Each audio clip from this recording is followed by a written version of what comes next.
நாம் குடும்பங்களாக கணவன் மனைவி என்பது ஒரு ஐக்கியம். எப்படிப்பட்ட ஐக்கியம்னா, ஒரு நண்பர்களைப் போல, சிநேகிதர்களைப் போல ஐக்கியமாக இருக்க வேண்டியது அவசியம் அப்படின்னு சொல்லி நாம் கவனித்தோம். இதற்கு நாம் ஆதாரமாக எடுத்துக்கொண்ட வேத வசனம் மல்கியா 2ஆம் அதிகாரம் 14ஆம் வசனத்திலிருந்து நாம் கவனித்தோம். மல்கியா 2ஆம் அதிகாரம் 14ஆம் வசனம். கர்த்தர் உனக்கும் உன் இளவயதின் மனைவிக்கும் சாட்சியாய் இருக்கிறார். உன் தோழியும் உன் உடன்படிக்கையின் மனைவியுமாகிய அவளுக்கு நீ துரோகம் பண்ணினாயே. இதில் நான் கோடிட்டு காட்ட விரும்புகிற வார்த்தை உன் தோழியும் உன் உடன்படிக்கையின் மனைவியுமாகிய. அப்போ ஆண்டவர் மனைவிக்கு என்ன ஸ்தானம் கொடுத்திருக்கிறாரு அப்படின்னு பார்த்தா, அல்லது குடும்ப அங்கத்தினர்கள் ஒருவரோடு ஒருவர் பழகிறதுல ஒரு முக்கியமான பரிமாணம், ஒரு முக்கியமான பகுதி புரிந்து கொள்ளுதல் என்னன்னு சொன்னா, கணவனும் மனைவியும் ஒருவரை ஒருவர் சிநேகிதர்களாக பாவிக்கணும், பழகணும். அந்த ஒரு ஐக்கியத்தில் அவங்க வளர வேண்டியது மிக மிக அவசியம். நான் ஏற்கனவே சொன்னது போல நிறைய பேர் கல்யாணத்துக்கு முன்னால் சிநேகிதர்களாக இருந்து கல்யாணம் பண்ணுறாங்க. இது பெரிய ஆச்சரியம் கிடையாது, இது உலகத்தில் எல்லா இடத்துலையும் நடக்குது. ஆனால் நான் பார்த்துருக்குறேன், இதில் நிறைய பேர் கல்யாணத்துக்கு முன்னால் பாய் ஃப்ரெண்ட், கேர்ள் ஃப்ரெண்ட் அப்படி ரொம்ப உற்ற நண்பர்களாக, சிநேகிதர்களாக ஒளிஞ்சு மறைஞ்சு ரொம்ப வீராப்பாலாம் ஒருத்தரை நேசித்தவங்க கல்யாணத்துக்கு அப்புறமா ஃப்ரெண்ட்ஸால் ஸ்ட்ரேஞ்சர்ஸாக மாறிடுறாங்க. அவங்க சிநேகிதர்களாக இல்லை, அந்நியர்களாக மாறி போகிறாங்க. இந்த ஒரு காலத்தில் நண்பர்களாக இருந்தவங்க, சிநேகிதர்களாக இருந்தவங்க கல்யாணம் முடிஞ்ச பிறகு உன்னோட எனக்கு வாழவே பிடிக்கலன்னு சொல்லி விவாகரத்தை அவங்க அப்ளை பண்ணுறாங்க. அப்போ எனக்கு இது ரொம்ப ஆச்சரியமூட்டும் காரியமாக இருக்குது. உண்மை என்னன்னு சொன்னால், நம்ம கல்யாணத்துக்கு முன்பாக நம்ம சிநேகிதர்களாக இருக்கிறோமா இல்லையான்றது பெரிய ஆச்சரியம் கிடையாது. கல்யாணத்திற்கு பின்பாக கணவன் மனைவி ஒருவரை ஒருவர் சிநேகிதர்களாக பாவித்து பழகி அன்பு காட்டுறாங்க பாருங்க, அங்கதான் ஒரு குடும்பத்திற்கு என்ன இருக்குன்னா வெற்றி இருக்கு. அதுதான் ஒரு குடும்பத்துக்கு அழகு. அப்போ இந்த குடும்பத்தில் கணவன் மனைவி அப்படின்றவங்க அவங்க ஏதோ அந்நியர்களாக அல்ல, ஏதோ விரோதிகளாக அல்ல, ஏதோ பிடிச்சி கட்டி வச்சுட்டாங்க அப்படின்னு இல்லை. நான் சொல்லுவேன், ஒருவேளை நீங்கள் கல்யாணத்துக்கு முன்பாக அறிமுகமாகாதவர்களாகவே இருந்தால் கூட, அல்லது அறிமுகமானவர்களாகவும் இருந்தாலும் கூட, திருமணத்துக்கு பின்பு ஒரு கணவன் மனைவிக்குள்ளே இருக்க வேண்டிய அல்லது தொடர வேண்டிய ஒரு ஆழமான ஒரு உறவு என்னன்னு சொன்னால் சிநேகிதர்கள், ஃப்ரெண்ட்ஸ். ஒரு கணவனுக்கு கேர்ள் ஃப்ரெண்ட் யாருன்னா மனைவி தான். ஒரு மனைவிக்கு பாய் ஃப்ரெண்ட் யாருன்னா கணவன் தான். அப்படி தோழர்களாக, அவர்கள் சிநேகிதர்களாக ஒருவரோடு ஒருவர் பழகும்போது இந்த குடும்ப வாழ்க்கை ரொம்ப ரொம்ப ஸ்ட்ராங்காக இருக்கும். அது ரொம்ப இனிமையாகவும் இருக்கும்ன்றத சந்தேகமே இல்லை. நம்ம ஆண்டவருடைய கிருபையினாலே கடந்த 3 மாதங்களாக கணவனும் மனைவியும் சிநேகிதர்களாக மாறுவதற்கு என்னென்ன படிகள் இருக்கணும், அதில் எப்படியெல்லாம் அந்த சிநேகிதம் உருவாகுது, இதை குறித்து நான் பேசி கொண்டிருந்தேன். முதலாவது நான் சொன்னேன், சிநேகிதர்கள் ஒருவருக்கொருவர் உதவி செய்கிறவர்களாக இருக்கிறாங்க. ஆபத்தில் உதவதான் சிநேகிதன் இருக்கிறான். அப்போ ஒருவன் விழுந்தால் இன்னொருவனை தூக்கி விடுறான். அப்போ அதே போல ஒரு கணவன் மனைவி ஒருவருக்கொருவர் ஒத்தாசையாக, உதவியாக இருக்கிறதுக்கு எப்பொழுதும் வெளிப்பா இருக்கணும்.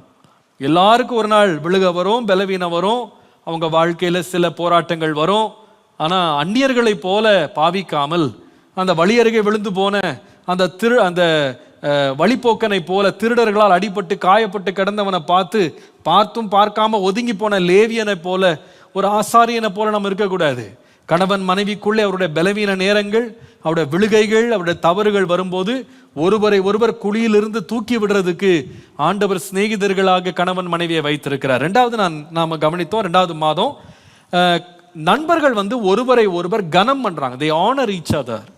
அவர்கள் ஒருவருக்கு ஒருவர் மரியாதை செலுத்துறாங்க. நண்பர்கள் வட்டங்களில் பாருங்க, அவங்க ஒருவரை ஒருவர் தங்களை விட ரொம்ப அதிகமாக மதிப்பாங்க. தங்கள் நண்பர்களை விட்டு கொடுக்க மாட்டாங்க பாருங்க. நண்பர்களை உயர்த்தி பேசுவாங்க, நண்பர்களை உயர்வாக நினைப்பாங்க, நண்பர்களோடு ரொம்ப மரியாதையாக இருப்பாங்க. எங்கே மரியாதை கெட்டு போச்சோ அங்கே உறவும் முறிஞ்சு போச்சுன்னு அர்த்தம். அப்போ கணவன் மனைவி நண்பர்கள் அப்படின்னா மரியாதை கெட்டு போகிற ஒரு இடம் இல்லை, அங்கே ஒருவரை ஒருவர் கனம் பண்ணுகிற ஒரு இடமா இருக்கணும். அதை பற்றி நான் ஒரு வாரம் நான் பேசினேன். கடந்த மாதம் பேசும்போது நான் சொன்னேன், நண்பர்கள் வந்து என்ன செய்வாங்கன்னா ஒருவருக்கொருவர் நல் ஆலோசனை கொடுப்பாங்க, அந்த ஆலோசனையை கேட்பாங்க.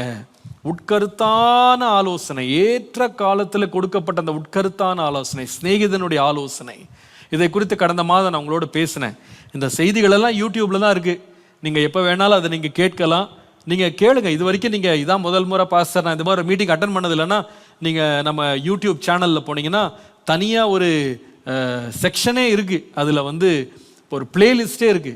ஃபேமிலி ரிவைவல் மீட்டிங்ஸ்ன்னு சொல்லி, ஃபேமிலி கவுன்சிலிங்னு சொல்லி ஒரு பிளேலிஸ்டே இருக்கு. ஏராளமான செய்திகள் இருக்கு.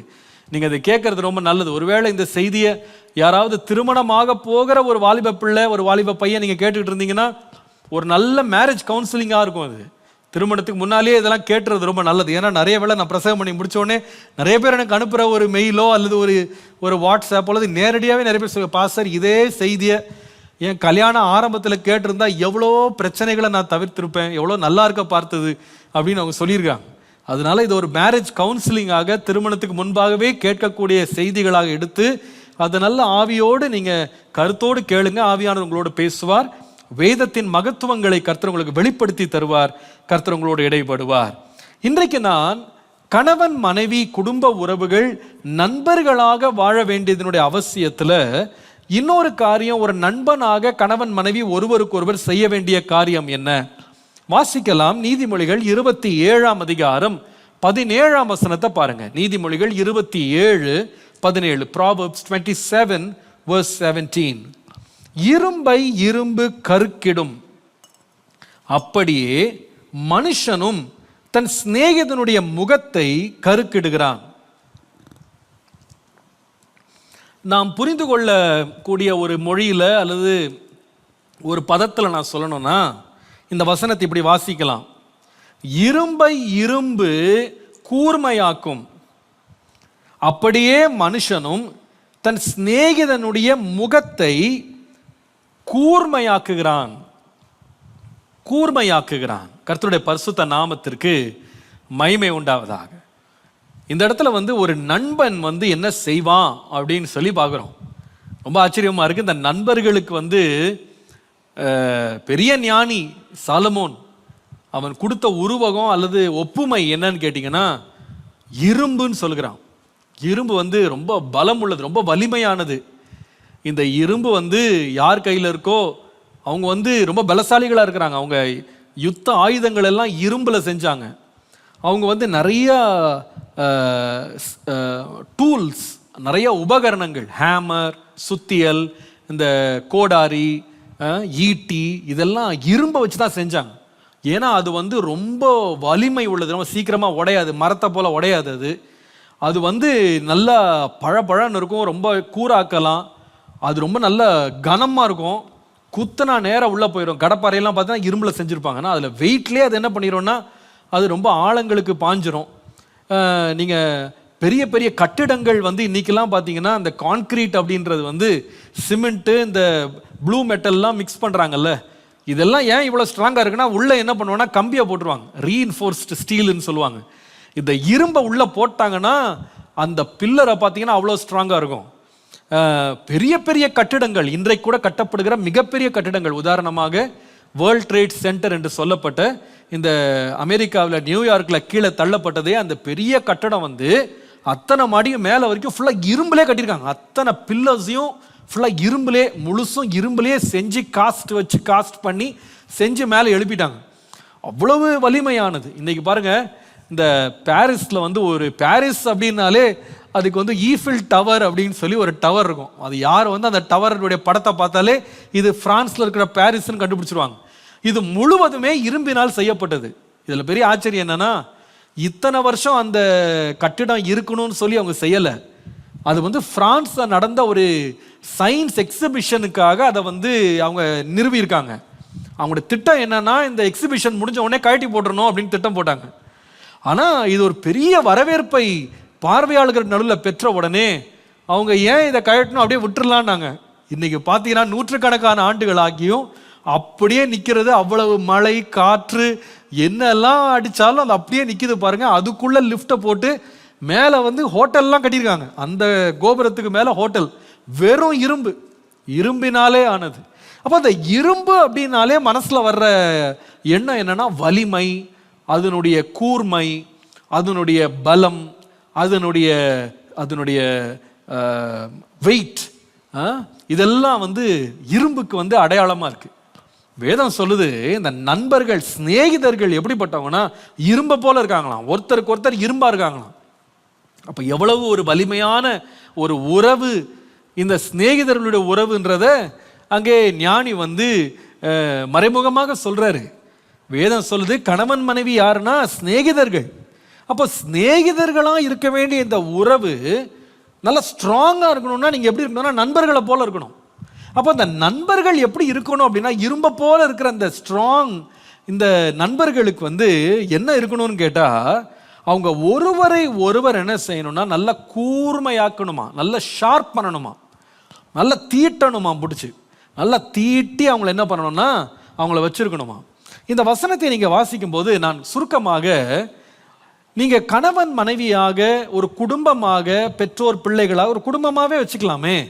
ஒருவருக்கொருவர் நீங்க நண்பர்களாக இருந்து அந்த உறவுகளை நீங்க மேம்படுத்தி நீங்க வளர வேண்டுமானா இந்த வசனத்திலிருந்து நாம கற்றுக்கொள்ளக்கூடிய சிநேகிதர்களுக்கான 3 பாடத்தை நம்ம படிக்கலாம். முதலாவது, அங்கே கூறப்பட்ட வசனத்தை மறுபடியும் நான் வாசிக்கிறேன். இரும்பை இரும்பு கூராக்கும் அல்லது கருக்கிடும், அப்படியே மனுஷனும் தன் சிநேகிதனுடைய முகத்தை கருக்கிடுகிறான். அப்ப முதலாவது ஒரு காரியத்தை நீங்க விளங்கிக் கொள்ளணும். ஒரு இரும்பு, ஒரு இரும்பின் ஆயுதம், இரும்பினால் செய்யப்பட்ட ஒரு ஆயுதம் போல நீங்க இருந்தாலும் உங்களுக்கு ஒரு பெரிய உத்தரவாதம் இருக்கு. என்னன்னு சொன்னா, நீங்க வெறுமனே ஒரு இரும்பா இல்ல, நீங்க வெறுமனே ஒரு ஆயுதமா இல்ல, நீங்க யாரா இருக்கணும்னா நீங்க ஒவ்வொருவரும் கூரான ஒரு ஆயுதமா இருக்கணும். ஆயுதங்கள் இருக்கா இல்லையான்றது முக்கியம் இல்லை, ஆயுதங்கள் வந்து கூர்மையா இருக்கணும். உதாரணமா அந்த காலத்துல ஆயுதம் அப்படின்னா அவங்க வந்து அம்பு தான் வச்சிருந்தாங்க. வெள்ளினால் அம்பை வந்து எய்வாங்க. இந்த அம்பை என்ன பண்ணுவான்னா, அதிகமா சேகரிக்கிறவனா மாத்திரம் ஒரு சேவகன் இருக்க மாட்டான், ஒரு போர் சேவகன் இருக்க மாட்டான். அவன் என்ன பண்ணுவான்னா அதை நல்லா ஷார்ப் பண்ணுவான். அவன் வந்து ஒரு பெரிய ஈட்டி எடுத்துட்டு போறான்னா சும்மா முழுக்குன்னு இருக்கிற ஒரு ஈட்டி எடுத்துட்டு போக மாட்டான். ஒரு பட்டயத்தை எடுத்துட்டு போறான்னா அந்த எட்ஜெல்லாம் வந்து ஷார்ப் இல்லாமல் இருக்கிறத ஒன்று எடுத்துட்டு போக மாட்டான். அவன் என்ன பண்ணுவான்னா அதை நல்லா கூராக்குவான் பாருங்க, நல்லா கூராக்கி கூராக்கி கூராக்கி எடுத்துட்டு போவான். அப்போதான் அது எப்படி இருக்கும்னா எஃபெக்டிவா இருக்கும். அப்போதான் அது வந்து அது நல்ல செயலாற்றுகிறதா இருக்கும். அப்போ இந்த வசனத்தை நீங்க படித்தீங்கன்னா, நம்ம கணவன் மனைவியாக ஒரு பெரிய உத்தரவாதம் இருக்கு, நமக்கு ஒரு பெரிய நோக்கம் இருக்கு. there is a purpose, there is a purpose. என்ன பர்பஸ்னா, சும்மா ஏதோ ஒரு ஆயுதமா ஒரு இரும்பா இருக்கிறேன் அப்படின்னு இல்லை, கூராக இருக்க வேண்டியது அல்லது கூர்மைப்படுத்தப்பட வேண்டியது, கூராக மாற வேண்டியது ரொம்ப ரொம்ப அவசியம். கூராக மாறணும். உங்க வாழ்க்கையே ஒரு கூரான எந்திரமா இருக்கணும். பாருங்க, ஆண்டவர் யாக்கோபு என்கிற இஸ்ரவேலின் வீட்டை குறித்து பேசும்போது நீங்கள் ஏசாயா 41 அதிகாரம் 14-16 வாசித்தீங்கன்னா, இந்த யாக்கோபு என்பது என்னன்னு சொன்னா அது ஒரு பூச்சியை போல இருக்கு. யாக்கோபு என்னும் பூச்சியே, இஸ்ரவேலின் சிறு கூட்டமே, பயப்படாதே, நான் உனக்கு துணை நிற்கிறேன், இஸ்ரவேலின் பரிசுத்தர் உன் மீட்பர் உரைக்கிறார். 15ஆம் வசனத்துல பாருங்க, இதோ போரடிக்கிறதற்கு நான் உன்னை புதிதும் கூர்மையுமான பற்கள் உள்ள எந்திரமாக்குகிறேன். இப்படி கூர்மையான எந்திரமா இருந்தா அடுத்தது என்ன நடக்கும்னா, நீ மலைகளை மிதித்து நொறுக்கி குன்றுகளை பதருக்கு ஒப்பாக்கி விடுவாய், அவைகளை தூற்றுவாய், அப்பொழுது காற்று அவைகளை கொண்டு போய் சுழல் காற்று அவர்களை என்ன செய்யும், பறக்கடிக்கும். அப்ப இந்த மாதிரி சத்துருக்கள் பறக்கடிக்கப்பட்டு உங்க வாழ்க்கையில வெற்றி எப்பொழுது நிலைக்கணும்னா, நீங்க இரும்பா இருந்தா மாத்திரம் போதாது, ஆயுதமா இருந்தா மாத்திரம் போதாது, நீங்க எப்படி இருக்கணும்னா நல்ல கூர்மையான பற்கள் உள்ள எந்திரம் போல இருக்கணும். கூர்மையான முனைகள் உள்ள ஒரு ஆயுதத்தை போல நீங்க இருக்கணும்.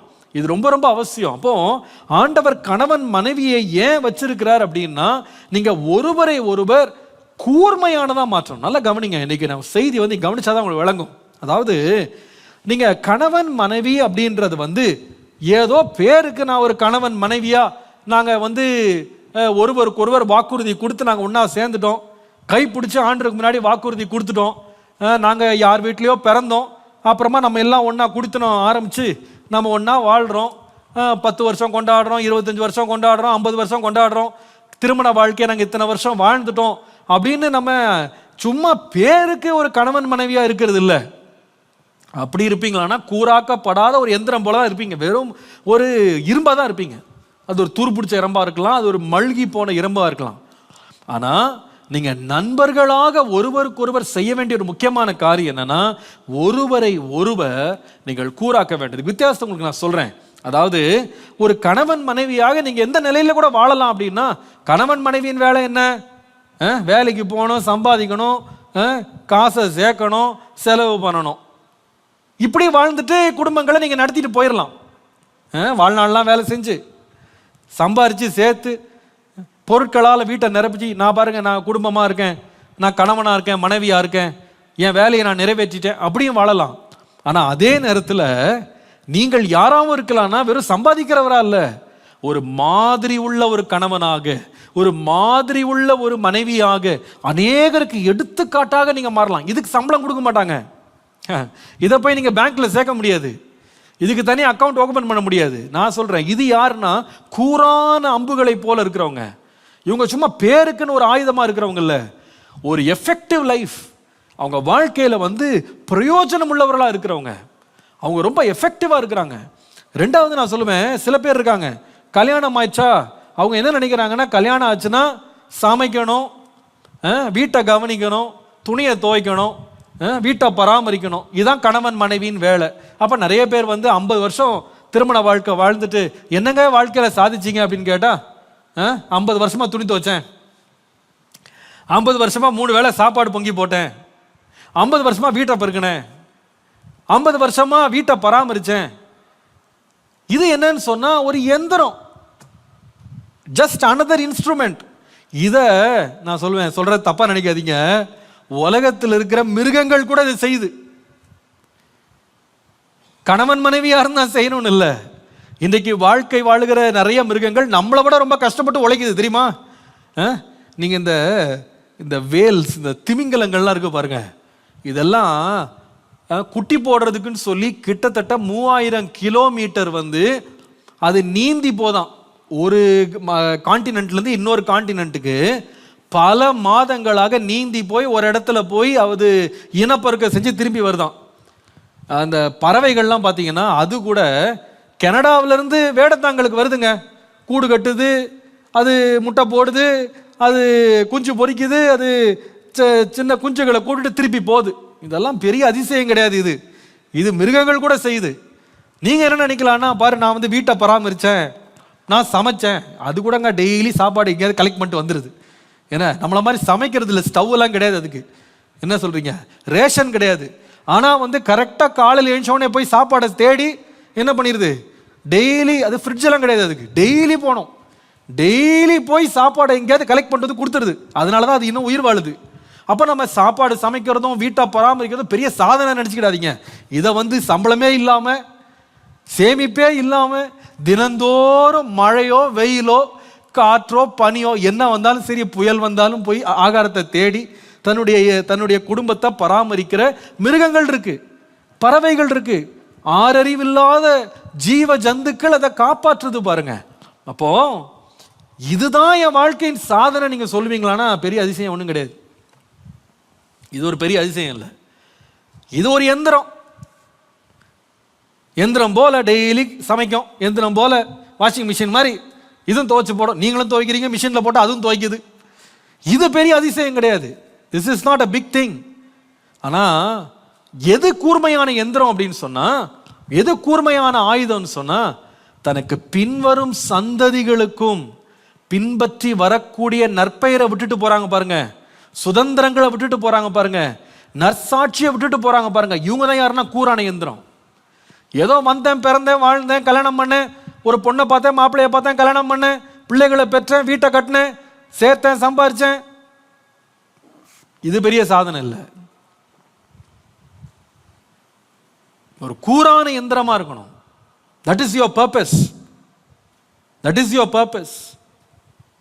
நம்முடைய வாழ்க்கையில் அப்படிப்பட்ட ஒரு பர்பஸ் இருக்கணும். நிறைய பேர் பாருங்க, இந்த பர்பஸ் தெரியாதனால தான் ஒரு கூரான எந்திரமாக நாம மற்றவர்களையும் கூர்மைப்படுத்தணும், நாமளும் கூர்மையா மாறணும், எஃபெக்டிவா லைஃப் மாறணும் இப்படின்னு தெரியாதவங்க என்ன பண்றாங்கன்னா, தங்க வாழ்க்கையின் பெரும் நாட்களை, அதிக நாட்களை அவங்க வந்து வெறுமனே சும்மா வேலையிலேயும், அவங்க வந்து பிழைப்பிலேயும், அவங்க வந்து இன்னும் சொல்ல போனா சண்டையிலேயே வாழ்நாட்களை கழிச்சு முடிச்சிடுறாங்க நிறைய பேர். ஒரு நாளைக்கு ஹஸ்பண்ட் ஒய்ஃபா அவங்க சேர்ந்து எவ்வளவு எஃபெக்டிவா அவங்க இருக்கிறாங்க அப்படின்னு கேட்டா நிறைய பேருக்கு தெரியாது. நீங்க 2 பேரும் குடும்பம் நடத்துறீங்களா, இதனால யாருக்காவது ஏதாவது பிரயோஜனம் இருக்கா அப்படின்னு கேட்டா எத்தனை பேருக்கு பிரயோஜனம் இருக்குன்னு சொல்வீங்கன்னு தெரியல. இருக்கோம் சார், நாங்களும் மிஸ்ஸஸ் அண்ட் மிஸ்டர்னு வச்சிருக்கோம் பேர். சில பேர் வீட்டுக்கு வெளியில மட்டும் அவங்க பேரையே என்ன பண்ணுவாங்க, வீட்டுக்கு வச்சிருவாங்க, சோ அண்ட் சோ ஹவுஸ். வீடெல்லாம் நல்லா தான் இருக்குது, என்ன பிரயோஜனம்? மற்றவர்களுக்கு ஏதாவது பிரயோஜனம் இருக்கா? நம்ம குடும்பத்தினால் ஏதாவது பிரயோஜனம் இருக்கா? ஏதாவது மற்றவர்களுக்கு பக்தி விருத்தி உண்டாகுதா? ஏதாவது பயன் உள்ளாகுதா? இல்லை. அப்போ நீங்க யாரா மாறணும்னா கூரான எந்திரமா மாறணும். நீங்க இந்த சாதாரண காரியங்களில் உட்கார்ந்துருக்காம, நான் சொல்லுவேன், இந்த நீதிமொழிகள் அடிக்கடி இந்த ஞானி வந்து பேசுற ஒரு காரியம் வந்து சண்டைக்காரியை பத்தி பேசுவார். இந்த அம்மாவுக்கு ஒரே பழப்பு தான் இருக்குன்னு போல இருக்கு. என்ன பழப்புனா, ஓயாத மழை பெய்யறது போல இந்த அம்மா சண்டை போட்டுக்கிட்டே இருப்பாங்களாம். அப்போ இந்த அம்மாவுக்கு என்ன அச்சீவ்மெண்ட் நினைக்கிறீங்க? நாள் முடிஞ்ச உடனே என்ன அச்சீவ்மெண்ட், என்னம்மா நீ சாதிச்ச? காலையில் ஆரம்பிச்சாங்க சண்டை, நைட்டு தூங்குற வரைக்கும் விடல. என்ன பெரிய சாதனை தெரியுமா? இது ஒரு சாதனையா? இது இல்லை குடும்ப வாழ்க்கை. குடும்ப வாழ்க்கைன்றது மற்றவர்களுக்கு பிரயோஜனமா இருக்கிறது. ஒருவரை ஒருவர் கூரான எந்திரமா மாற்றி அநேகருக்கு ஆசீர்வாதமா மாறுறது, அநேகருக்கு பிரயோஜனம் உள்ளவர்களா மாறுறது. சும்மா பேருக்குன்னு வெளி தோற்றத்துல நாங்களும் எந்திரம், நாங்களும் இரும்புன்னு சொல்லிக்கிட்டு இருக்கிறது இல்லை. அநேகருக்கு பயன் உள்ளது, அநேகருக்கு பயன் உள்ளது. நம்ம வீட்டில் பாருங்க, சிலது கத்தின்னு இருக்கும், பேரு தான் கத்தி. சிலது கத்திரிக்கோல்னு வேற இருக்கும். துணியை வெட்டினீங்க, நல்லா இருக்கிற துணியும் ஃபுல்லா கரையாயிரும்.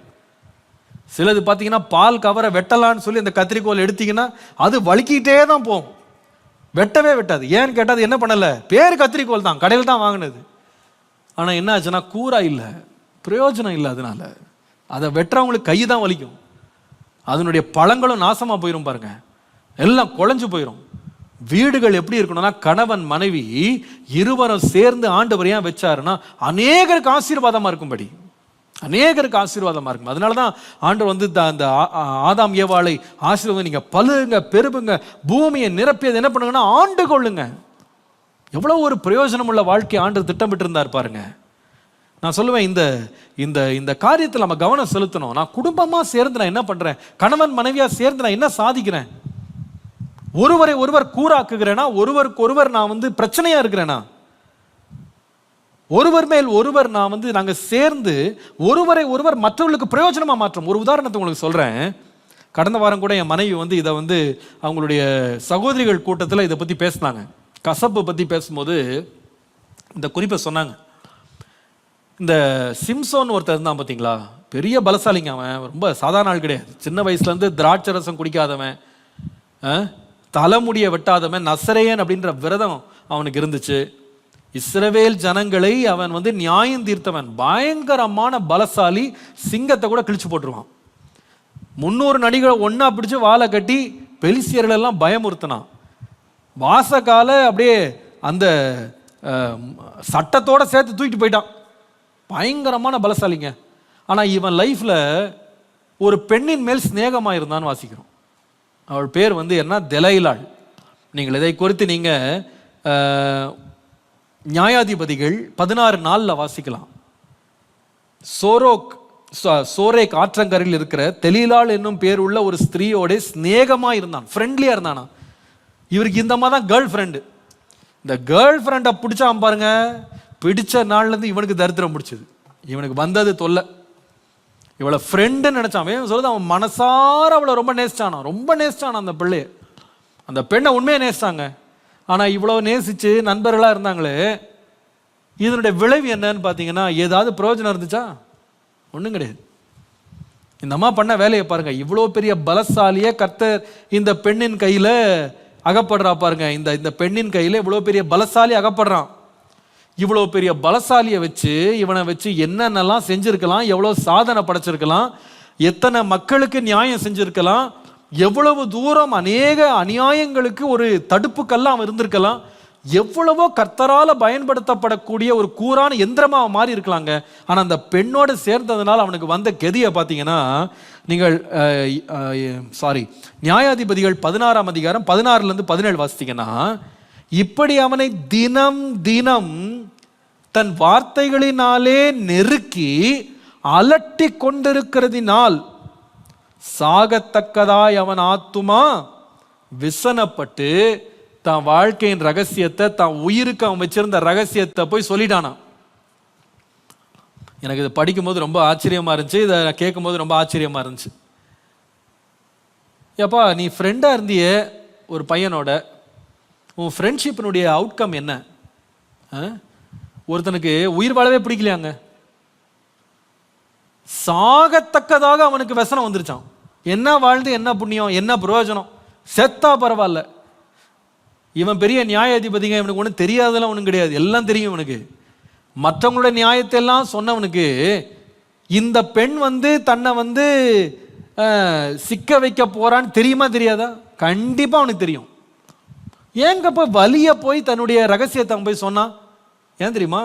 ஒரு நல்ல பெண் பாருங்க, இந்த அம்மாவுடைய சுபாவத்தை பாருங்க. தினம் தினம் தன் வார்த்தைகளாலே நெருக்கி அலட்டி கொண்டிருந்து அவன் ஆத்துமா व्यसனப்பட்டு செத்தா போதுன்னு சொன்னான். கடைசியில் பாருங்க, அவன் ரகசியத்தை சொன்ன உடனே பெலிஸ்தியர்கள் அவன் தலைமுடிய எல்லாம் சவரம் பண்ணி அவன் கண்ணை பிடுங்கி அவனை மாவாட்ட வச்சு கடைசியில் கொண்டு போய் ஒரு பெரிய ஒரு கூடாரத்தில் கொண்டு போய் ஆயிரக்கணக்கான பெலிஸ்தியர்கள்லாம் ஒன்றா சேர்ந்து ஒரே ஆர்ப்பாட்டம் பண்ணுறாங்க.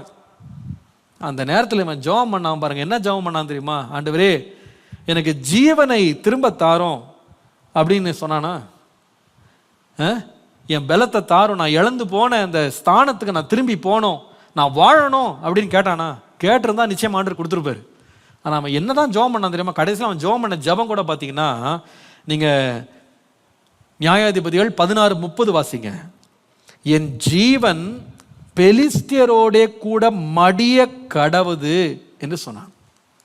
என்ன ஒரே ஒரு முறை என்னை பலப்படுத்த ஆண்டவரேன்னு கேட்டான். எதுக்குப்பா அவனை பலப்படுத்தணும்னு கேட்டா, இங்க வாழ்றதை விட சாகிறதே நல்லது.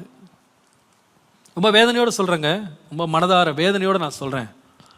எத்தனையோ கணவன்மார் தங்களுடைய வாழ்க்கையை நாசமாக்கின மனைவிமாரோடு வாழ்ந்துட்டு இருக்காங்க. இது ரொம்ப வேதனை. மனைவிமாருக்கு சொல்றேன், அநேக கணவன்மார் ஒரு நியாயாதிபதியாக கூரான எந்திரமா இருக்க வேண்டியவங்க இன்னைக்கு வாழக்கூட பிடிக்காம செத்து போனா பரவாயில்ல அப்படின்னு நிலைமைக்கு போயிட்டாங்க. அவங்க அந்த நிலைமைக்கு போயிட்டாங்க. அவங்க மேல இருந்த அபிஷேகம், அவங்க மேல இருந்த ஞானம், அவங்க மேல இருந்த பலன், அவங்களுக்கு இருந்த சாதுரியம் வேற ஒரு பெண்ணிட்ட இந்த ஆள் மாட்ட கிடைச்சிருந்தான்னா அவன் எங்கேயோ போயிருப்பான் அவன் வாழ்க்கையில. ஆனா சில இந்த தெலீலாள் மாதிரி ஆள்கிட்ட மாட்டிக்கிட்டு வாழ்க்கையில ஒரு பிரயோஜனம் கிடையாதுங்க. காலையிலிருந்து அந்த அம்மா வசப்பாட்டு தான்.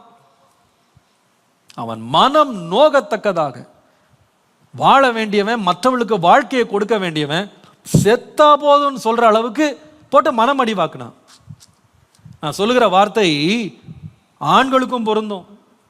இன்னைக்கு எத்தனை பேர் தெரியுமாங்க கணவன்மார் தங்களுக்கு தேவன் கொடுத்த மனைவிமாரை அவர்களுடைய பலன், அவர்களுடைய சத்துவம், அவர்களுடைய ஞானம், அவர்களுக்கு இருக்கிற சாதுரியம், அவர்களுக்கு இருக்கிற கிருபைகள், அவர்களுக்கு இருக்கிற தாளந்துகளை வெளியே கொண்டு வராம அவர்களை புண்படுத்தும் வார்த்தைகளால் பேசி பேசி பேசி அவர்களை எந்த பிரயோஜனத்துக்கும் இல்லாதவர்களாக அவர்களை மாற்றிட்டாங்க நிறைய பேர்.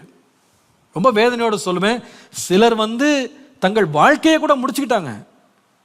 நிறைய காரணங்கள் இருக்கு வாழ்க்கை முடிக்கிறதுக்கு. சில பேர் கணவன் மனைவி கொடுக்காத ஒரு மரியாதை, கொடுக்காத ஒரு கௌரவம், அவர்களை நாள்தோறும் ஜீவனே கசப்பாகிற வரைக்கும் அவர்களை வருத்துறதுனால செத்து போனவங்க இருக்காங்க தெரியுமா? இன்னைக்கு ஆண்டவர் உங்களோட பேசுறாரு. நீங்களும் மனைவியும் சேர்ந்து ஒரு குடும்பமா ஒருவருக்கு ஒருவர் கூரான எந்திரமா இருக்கீங்களா? ஒருவரை ஒருவர் கருக்காக்குறீங்களா? ஒருவரை ஒருவர் ஷார்பன் பண்றீங்களா? ஒருவரை ஒருவர் உடைச்சிக்கிட்டு இருக்கீங்களா? ஆண்டவர் பேசுறாரு உங்களோட. கர்த்தர் நம்பி அந்த பெண்ணை உங்க கையில கொடுத்தாரு. கர்த்தர் நம்பி அந்த மனிதனை உங்க கையில கொடுத்தாரு. என்ன பண்றீங்க அந்த கணவனை வச்சு? அந்த மனைவி வச்சு என்ன பண்றீங்க? திலையலாளை போல இருக்கிறீங்களா? கொஞ்சம் காசுக்காக 1100 வெள்ளி காசு தரேன்னு சொன்னானா ஒவ்வொருத்தன். அவனை பிடிச்சு கொடுத்துற நான் கொடுக்குறேன், அவ்வளவுதாங்க. இவ்வளவு அன்பு வச்ச ஒரு புருஷனை அல்லது ஒரு மனிதனை, புருஷன் சொல்ல ஒரு மனிதனை இவ வந்து பாருங்க இரவு பகலாக அலட்டுறாங்க. என்னப்பா அழட்டுற, எதுக்குப்பா? நான் காசுக்காக, வெறும் காசு. இன்னைக்கு எத்தனை பெண்கள் தெரியுமாங்க ஒரு அருமையான கணவனை பணத்தை வச்சே என்ன பண்றாங்கன்னா போட்டு டார்ச்சர் பண்றாங்க. நீ எதுக்கும் பிரயோஜனமே கிடையாது. எதுக்கு? நீ சம்பாரிச்சு கொடுக்கல, நீ இவ்வளவு சம்பாதிக்கல, நான் 50,000 சம்பாதிப்பான்னு எதிர்பார்த்தேன், நீ 20,000 தான் சம்பாதிக்க, நீ 10,000 தான், ஒருத்தரும் லாய்க்கு இல்லை நீனு. இப்படி சொல்லி சொல்லி சொல்லி சொல்லியே அவன் மனம் முறிஞ்சு போயிட்டாங்க. எத்தனை கணவன்மார் மனைவிகளை எவ்வளவு தரக்குறைவா பேசுறவங்க இருக்காங்க தெரியுமா? கீழ்த்தரமா பேசுறவங்க, அவளை நொறுக்கி போட்டவங்க இருக்கிறாங்க. கணவன் மனைவி சிநேகிதர்கள். அந்த சிநேகிதர்களுக்கு ஒரு பெரிய நோக்கம் இருக்கு. நீங்க சும்மா இரும்பு இல்ல, இதுக்கு ஒரு நோக்கம் இருக்கு. ஒரு சிநேகிதனாக, ஒரு இரும்பாக நீங்க இரும்பை என்ன செய்யணும்னா கருக்காக்கணும், நல்லா அதை கூராக்கணும். அது பிரயோஜனம் உள்ளதாய், பலன் கொடுக்கிறதாய், சத்துருக்களை மடங்கடிக்கிறதாய், அநேகருக்கு ஆசீர்வாதமாய் இருக்கிறதாய் நீங்க மாற்றணும். அதுல உங்க பங்கு ரொம்ப பெரிய பங்குன்றதை மறந்துடாதீங்க. இன்னைக்கு கூட நீங்க அந்த அப்பாவுடைய டெஸ்டிமனி, அவங்க இன்டர்வியூ நீங்க கேட்டிருப்பீங்க. அதுல ஜிபிஎஸ் அவங்க வந்து ஒரு கேள்வி கேட்குறாங்க. உங்களுடைய ஊழியத்தில் வந்து உங்க மனைவியின் பங்கு என்ன? ஒரு கேள்வி கேட்டிருக்காங்க. நீங்க பார்த்துருப்பீங்க. இப்போ ஜிபிஎஸ் அவங்க கொஸ்டின்லேயே சொன்னாங்க, எல்லா ஒரு ஊழியனுக்கும் எவ்வளோ பெரிய மனுஷனாக இருந்தாலும் சின்ன மனுஷனாக இருந்தாலும் மனைவியின் பங்கு ரொம்ப முக்கியம். நம்ம தமிழில் சொல்லுவாங்க பாருங்க, ஒரு ஆணினுடைய பெண் வெற்றிக்கு பின்பாக ஒரு பெண் இருக்கிறாள் அப்படின்னு சொல்லுவாங்க. அதே தான் பெண்ணுக்கும் பொருந்தும், அதே தான் ஆணுக்கும் பொருந்தும், ரெண்டு பேருக்கும் அது பொருந்தும். நீங்கள் கூறாக்குறீங்களா மழுப்பாக்குறீங்களா? எனக்கு தெரியுங்க, நிறைய ஊழியக்காரர்கள் எனக்கு தெரியும், அந்த மனைவிமார் கொடுக்கிற குடைச்சலால் அநேகர் ஊழியத்தை விட்டு போனவங்களே இருக்காங்க. மனைவிமார் கொடுக்கிற தொல்லையினால வேலையை விட்டவங்க இருக்காங்கங்க. அநேகர் வீட்டை விட்டு போனவங்க இருக்கிறாங்க, ஓடி போனவங்க இருக்காங்கங்க. கல்யாணமே வேணான்னு விட்டு போனவங்க இருக்காங்க. இதே இது மனைவிக்கும் பொருந்தும். நல்ல பிள்ளை, நல்ல மகள், அவ்வளவு திறமையா இருப்பா, வாலிப வயதில் அவ்வளவு கர்த்தருக்காய் பிரகாசித்த ஒரு பிள்ளை ஒரு ஆள்கிட்ட போய் மாட்டுவா பாருங்க, அவ்வளவுதான். அவளை போட்டு நொறுக்கி நசுக்கி அவளை ஒண்ணும் இல்லாம ஆக்கி எந்த பிரயோஜனம் இல்லாம மாத்தி விட்டுருவான். ஒரு நாள் நம்ம கர்த்தர்ட்ட கணக்கு கொடுக்கணும். கூறாக்குறீங்களா அல்லது மழுப்பாக்குறீங்களா? ஒருவர் நீங்க உற்சாகப்படுத்தி ஒருவருக்கு நீங்க கூறாக்குறீங்களா? கர்த்தர் நம்மகிட்ட கேட்கிறாரு. நம்முடைய வாழ்க்கை ஒரு எடுத்துக்காட்டான வாழ்க்கையா இருக்கட்டும், மற்றவங்களுக்கு முன்பாக தலை நிமிர்ந்து நிற்கத்தக்கதாக ஒருவருக்கு ஒருவர் சகாயமா இருந்து ஒருவர் கூறாக்க தான் இந்த நண்பர் வட்டம். ரெண்டாவது, இந்த வசனத்தை திரும்ப வாசிக்கலாம், மறுபடியும் வாசிக்கலாம். நீதிமொழிகள் 27:17. இரும்பை இரும்பு கருக்கிடும் அல்லது கூராக்கும், அப்படியே மனுஷனும் தன் சிநேகிதனுடைய முகத்தை கருக்கிடுகிறான். முதலாவது, you see the purpose. You are not just called to be just a piece of iron. ஒரு இரும்பு துண்டா நீங்க இருக்கிறது மாத்திரம் இல்ல, அந்த இரும்பு வந்து இன்னொரு இரும்பை கூராக்கணும், கருக்காக்கணும். அதான் சிநேகிதர்கள். ரெண்டாவது, ரொம்ப அழகா இருக்கு அந்த வசனம் பாருங்க. It not only talks about the purpose, it also talks about the process involved. The process. இரும்பு கருக்கிடும் அப்படின்னா அர்த்தம் என்னன்னா, இது வந்து ஒரு ப்ராசஸ், இது ஆட்டோமேட்டிக்கா நடக்காது. நீங்க கத்தி செய்யறவங்க, இந்த கோடாரி செய்யறவங்கலாம் அதெல்லாம் பார்த்தீங்கன்னா ரொம்ப இன்ட்ரெஸ்டிங்கா இருக்கும். அந்த இரும்பு துண்டை எடுத்துட்டு வந்து, அந்த இரும்பு ரா மெட்டீரியல் எடுத்துட்டு வந்து அவங்க என்ன பண்ணுவாங்கன்னா அதை ஒரு ஷேப்பு கொண்டு வருவாங்க. கத்தியாகவோ கத்திரிக்கோலாகவோ ஈட்டியாகவோ கோடாரியாகவோ அதை மாத்திடுவாங்க. மாத்திட்டு என்ன பண்ணுவாங்கன்னு சொன்னா, அதை ஒரு கடினமான ஒரு ப்ராசஸ், அதை ஒரு பக்குவத்திற்கு கொண்டு போவாங்க. அதுக்கு ரொம்ப நேரம் பிடிக்கும், சில வேளையில் செலவாகும், சில வேளையில் அதுக்கு நிறைய பிரயாசம் எடுக்கணும். அது சும்மா ஆட்டோமேட்டிக்காக நடக்காது. அது you have to, it's a process. அப்போ நீங்கள் ஒன்றை கவனிக்கணும், கணவன் மனைவியாக நீங்கள் சிநேகிதர்களாக பழகும்போது முதல் நாள்லேயே நீங்கள் 2 பேரும் வந்து கூரான எந்திரமாக மாறிடலாம் அப்படின்னு நினைக்காதீங்க. அது நடக்காது. ஆரம்பத்தில் நீங்கள் 2 இரும்பு துண்டாக இருப்பீங்க, அல்லது ஒரு முழுக்கின ஒரு கத்தியாக இருப்பீங்க, முழுக்கின ஒரு ஆயுதமாக இருப்பீங்க. உங்களுக்கு நிறைய காரியம் எப்படி சரியாக செய்யணும்னு கூட தெரியாது. ஆரம்பத்தில் நிறைய தவறுகள், இளம் வயதில் இளம் குடும்பம் கட்டும் போதெல்லாம் பேசக்கூடாத வார்த்தைகள், போகக்கூடாத இடங்கள், செய்யக்கூடாத காரியம், நிறைய தவறுகள்லாம் செஞ்சுருவோம். ஆனால் இதுவே வாழ்க்கையாக மாறிடக்கூடாது. என்ன செய்யணும்னா, நாளாக நாளாக நாளாக அந்த கத்தி அல்லது அந்த ஆயுதம், அந்த மனைவி, அந்த கணவன் என்ன செய்யணும்னா, நாள் ஒரு மேனி பொழுது ஒரு வண்ணமாக அவங்க கருக்காகிட்டே இருக்கணும். 25 வருஷம் 10 வருஷம் குடும்ப வாழ்க்கை முடிஞ்சதுக்கு அப்புறமா உங்கள் ஹஸ்பண்ட் சொல்லணும், I am a better husband today. இன்னைக்கு நான் ஒரு சிறந்த ஹஸ்பண்டாக மாறிட்டேன்.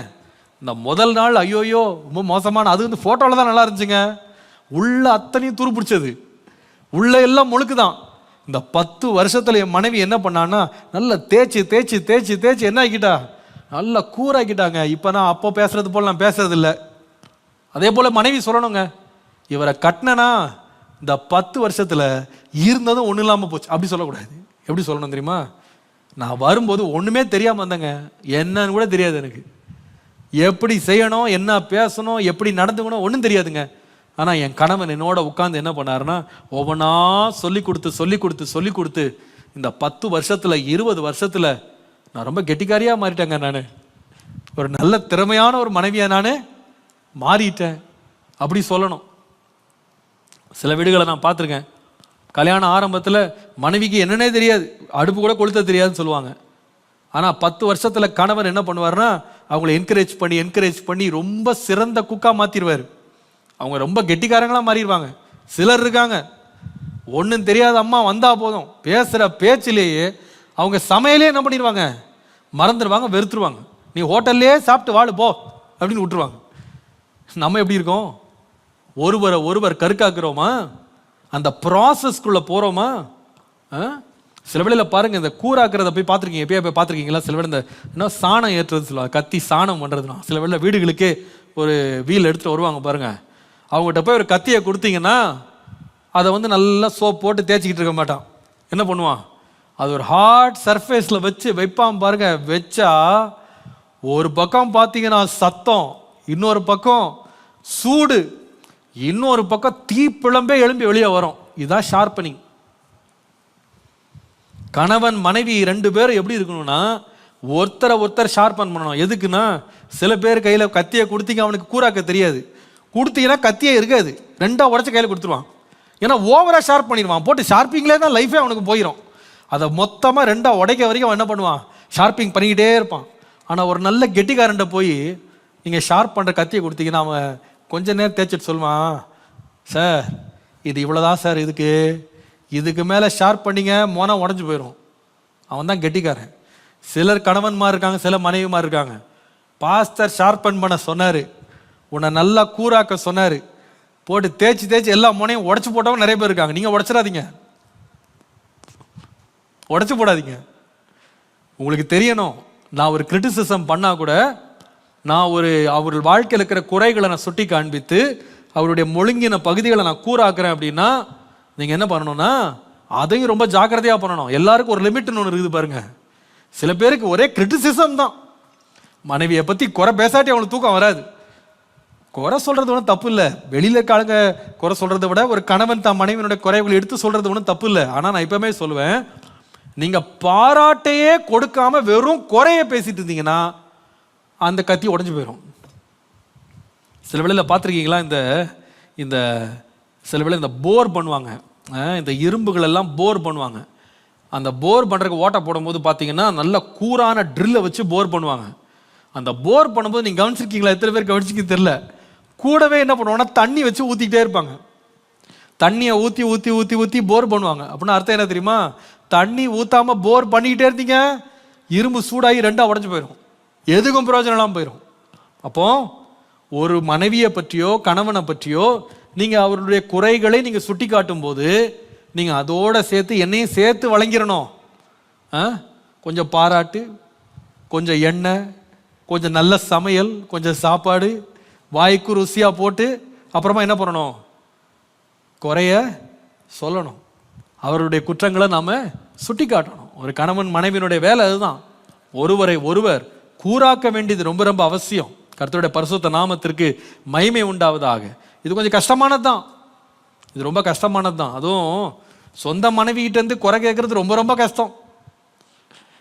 சில பேர் பார்த்தீங்கன்னா வேற யார் எந்த குறை சொன்னாலும் அவங்களுக்கு முகம்லாம் ஒன்றுமே கோணாது. அப்படியா சிஸ்டர், ரொம்ப தேங்க்ஸ் சிஸ்டர், நீங்கள் எனக்கு சொன்னதுக்காக ரொம்ப நன்றி சிஸ்டர், இனிமேல் அப்படி செய்ய மாட்டேன். அதே கணவன் சொல்லட்டுமே, அவ்வளோதான். முகத்தை பார்த்தீங்கன்னா 3 நாள் அப்படியே வாடி போயிடும். அவங்களுக்கு அதை ஏற்றுக்கொள்ளவே முடியாது. அப்படி இருக்காதீங்க. நீங்கள் என்ன ஷார்ப் பண்ணுங்க, நாங்கள் உன்னை ஷார்ப் பண்ணுறதுக்கு தான் கர்த்தர் நம்மளை வச்சிருக்கிறாரு.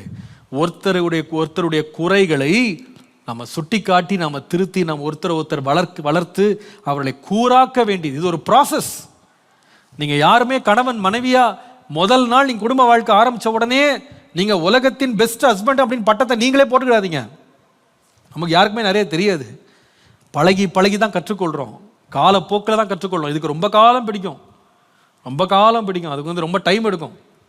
சில பேர்லாம் பார்த்தீங்கன்னா 25 வருஷம் கழிச்சு கூட, என்ன பதர் கணவனாக இருக்கிறது எப்படின்றத நீங்கள் நல்லா புரிஞ்சுக்கிட்டீங்களா அப்படின்னா, இன்னும் ஃபெயில் ஆகிட்டு தாங்க இருக்கேன், இன்னும் அரியரில் தான் இருக்குது, நிறைய பேப்பர் அரியரில் தான் இருக்குது, இன்னும் வண்டி இழுத்துக்கிட்டு தான் இருக்குது, ஒன்றும் முடியலைங்க, இன்னும் கற்றுக்கிட்டு இருக்கேன். அப்படிதான் வாழ்க்கை. நம்ம தொடர்ந்து அந்த ப்ராசஸ்க்கு நம்ம இடம் கொடுக்கணும். அந்த ப்ராசஸ்க்கு இடம் கொடுத்தா நம்ம வளருவோம். வேதத்தில் ஒரு சம்பவம் இருக்குது. ஆதியாகமம் 21ஆம் அதிகாரத்தில் 9 முதல் 12 இந்த சாராள்னு ஒரு அம்மா இருந்தாங்க பாருங்க. இந்த அம்மா தான் ஆபிரகாம் ஐடியா கொடுத்தது. அந்த அடிமை பெண்ணோடு நீங்கள் சேர்ந்து சந்ததி வரட்டோன்னு இந்த அம்மா தான் ஐடியா கொடுத்தாங்க. அப்படியும் குழந்தை பிறந்தது, அவன் வளர்ந்தான். பின்பு தனக்கே குழந்தை பிறந்து ஈசாக்கு பெரியவனாகும் போது அவனுக்கு வச்ச விருந்தில் இந்த இஸ்மவேல் அவனை பரிகாசம் பண்ணுறதை இந்த அம்மா பார்த்த உடனே அந்த அம்மாவுக்கு திடீர்னு ஐடியா மாறி போச்சு பாருங்க. உடனே யாரை தான் கணவனுக்கு கொடுத்தாலோ அதே மனைவி இப்போ சொல்கிறா, இந்த அடிமை பெண்ணை என்ன பண்ணணும், நீர் என்ன பண்ணணும், அந்த அடிமை பெண்ணையும் அவள் மகளையும் என்ன பண்ண, புறம்பே தள்ளும், வெளியே தள்ளும். இந்த வார்த்தையை கேட்ட உடனே வேதம் சொல்லுது, தன் மகனை குறித்து சொல்லப்பட்ட இந்த காரியம் ஆபிரகாமுக்கு மிகவும் துக்கமா இருந்தது. அந்த அம்மா பாருங்க, போட்ட கோடு தான், தாண்ட முடியாது.